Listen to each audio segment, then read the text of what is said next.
દરેક નીતિની સામે કાયદાની રીતે ઉભો રહેતો SSK ન્યૂઝ ચેનલ।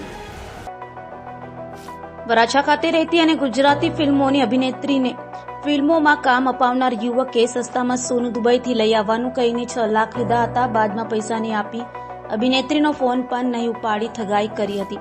અંતે અભિનેત્રીએ ગઈકાલે કાપોદ્રા પોલીસ સ્ટેશનમાં ફરિયાદ નોંધાવી છે।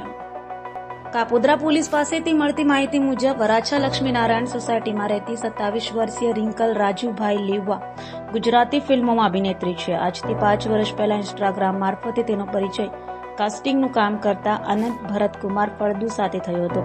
બાદમાં અનંતે રિંકલને પોતાના આલ્બમમાં કામ આપવાનું કહી મિત્રતા કેળવી હતી અને તેણીને અંધકાર અને ધ લોટરી જેવી ફિલ્મોમાં કામ પણ અપાવ્યું હતું, જેને કારણે તેણીનો આનંદ ઉપર વિશ્વાસ હતો। દરમિયાન વર્ષ 2024માં રિંકલની બહેનના લગ્ન હતા, તે માટે તેને સોનાના દાગીના લેવા હતા। આ વાત તેને અનંતને કરી હતી। અનંતે જામનગરમાં તેમનું જ્વેલર્સનું કામ છે અને તે પોતે દુબઈથી સસ્તામાં સોનું લાવતો હોવાનું કહ્યું હતું। રિંકલે તેની પર વિશ્વાસ મૂકીને 6 લાખ સોનું લાવવા માટે ઓનલાઈન ટ્રાન્સફર કરીને આપ્યા હતા। લાંબો સમય વીતી ગયા પછી અનંત ગોલ્ડ નહીં લાવતા રિંકલે પૂછવા ફોન કર્યો તો ઉપાડ્યો ન હતો।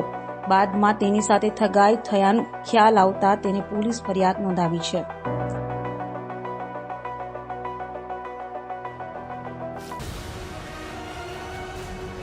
દરેક નીતિની સામે કાયદાની રીતે ઉભો રહેતો SSK ન્યૂઝ ચેનલ।